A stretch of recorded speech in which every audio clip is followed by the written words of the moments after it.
Welcome to the Winning Forecast, where the Gelding and I will give you our 4 best bets for the Rosehill race meeting tomorrow.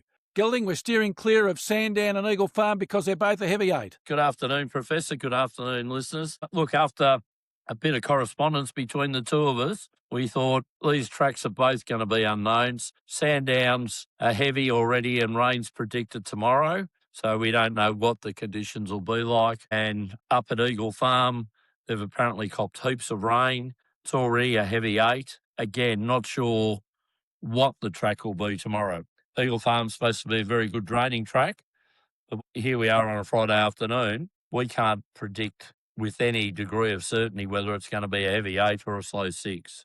So we'll wait and see. And, of course, depending on the track at Eagle Farm, will depend on whether main horses are racing in the main race, and Pride of Jenny won't race if it's a heavy track. Fangirl won't race in a Stradbroke if it's a heavy track. So I want to see how it goes. All right, Gelding. Well, 10 race card at Rosehill. First race is at 11 a.m. and the last's at 4:25.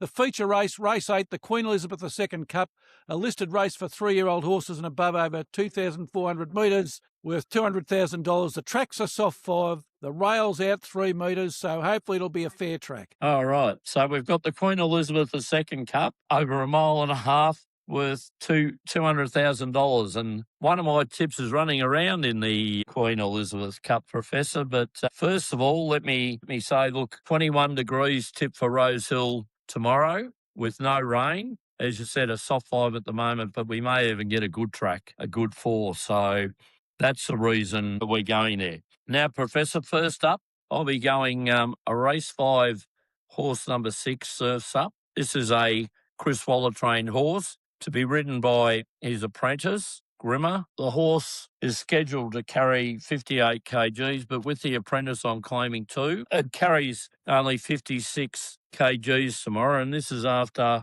some good runs from a spell that's run 4th, 2nd and 3rd, Professor. So I would have thought after 3 runs with a weight of 56, this horse is just ready to win. It's drawn well in barrier 2. So the first of my tips goes to race 5, horse 6, Surfs Up. Professor, I was then studying the form guide for my second pick, and which I think will be my main pick. And I was just going through it and I thought, geez, I've got something here reminding me of the great sporting career of the Professor. Now, you did play water polo? Yes, I did, Gelding. At a high level?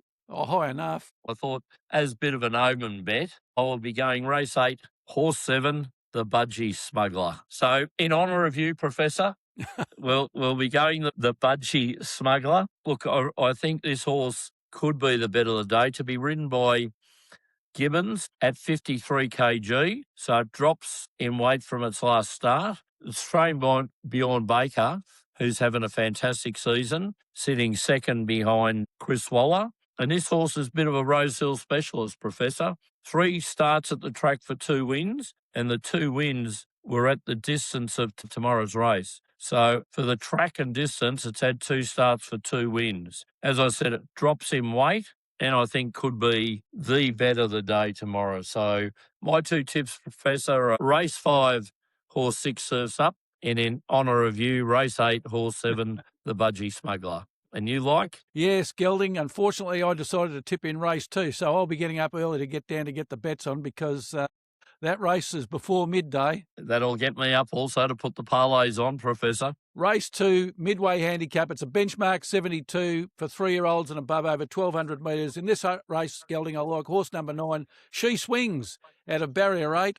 Had the 10 races for 1 win and 5 placing, so 10% win rate, 60% place rate. Drops back in class after a second this track 2 weeks ago, Gelding. Ran on a heavy track then, so it can handle the conditions. Usually positions itself about midfield, so hopefully that suits the pattern of racing tomorrow. Running over a little bit extra distance tomorrow, Gelding, and I do like it over the extra distance. Alicia Collett in the saddle. She's got 11% career win rate, 15 wins in the metropolitan area this year. And David Pfeiffer, the trainer, he's got a 15% win rate over the season.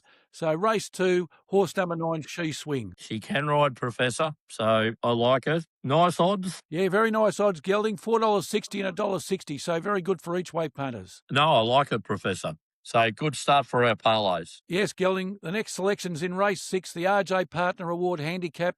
It's a benchmark 72 for 3 and 4-year-old horses over 1,100 metres. In this one, I like horse number 2, Candlewick Gelding, coming out of barrier 13. It's had 9 starts for 3 wins and 3 placings, 33% win rate, 67% place rate. 2 of the races it wasn't placed in Gelding was when it ran in Group 3 races. So obviously the connections think that this horse can do a bit. Also back in class after its last start and coming off a 3-month spell, but it has won first up before, and I did like that Gelding. Good each way value here too, $7.50 and $2.60 if you don't mind. I like it, Professor.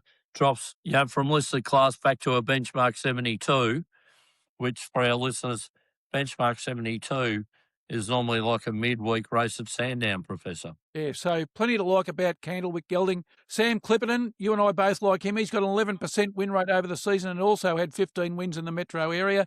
And Joseph Pride, a very good trainer, 15% career and season win rate.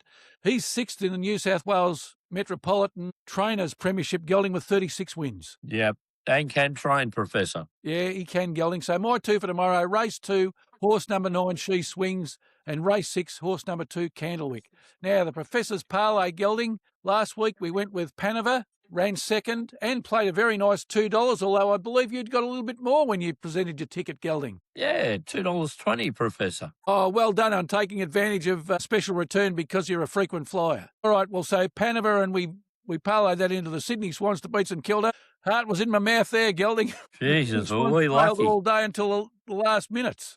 I thought the Saints played very well, Professor, and that's why I think the Swans are certainly, one of the best sides in the league at the moment, and will be right up there because it took their best from their very best players to just sneak across the line from St Kilda. Exactly, Gelding. We parlayed into the Penrith Panthers to beat the West Tigers. Penrith Panthers scored 68 zip. My goodness, how would you be being a West Tigers supporter after that, Gelding? I was talking to one in Sydney. He was devastated. He thought the Penrith Panthers would win, but not 68 zip. Yeah. So you've gone from extremes, Professor. Like that one was won very easily, and the other one was a heart stopper. Exactly right, Gelding. So the parlay currently showing 10 wins from 22 starts. So very nice, 45%. We're getting back towards that 50%, Gelding. Fantastic. Hopefully another step towards it tomorrow. And this week's parlay, we've gone for race 8, horse 7 as the bet of the day, the Budgie Smuggler, for all the reasons you gave before. And Gelding, it's the Omen bet,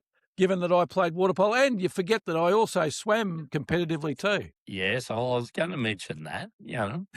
There's also a bit of basketball and a bit of football and a bit of cricket in there. So, when I get an omen on everyone, Professor, I'll bring them up. All right, Gelding. I've got Surfs up. Yes, you did, Gelding. Very nicely done too. And we'll parlay the Budgie Smuggler into Brisbane to beat Richmond, who aren't playing at home, Gelding. They're not playing at the MCG, even though they're the first drawn team. They're playing at Hobart at Ninja Stadium, if you don't mind. Interesting, Professor, as we discussed off air. Richmond's a home team, and we've decided to play one down in Hobart. Like, really? What do you say about that, and why would a committee do that, really? Isn't there enough sides already in Hobart? Yes, there are, With Hawthorn and North Melbourne? Yeah, more than enough. Yeah, more than enough. Anyway. All right, Gelding. Brisbane are 9th. They've won 7 from 13. They've won 2 out of their last 5. They do score well, Gelding. They're 3rd on the points for table. They score an average of 100 points per game, which is a pretty handy total when you're playing AFL. What brings them undone in 6 of those 13 games, though, Gelding, is they also allow a 14th rated points against of average of 95 points per game. So you don't want to keep letting in scores of about that if you're going to be successful. Yes, Professor. I think against Richmond, I think Richmond's weight of what they allow and what they score is way below Brisbane. Yeah, you're right there, Gelding. Richmond are 17th. They've only won the 2 games this year.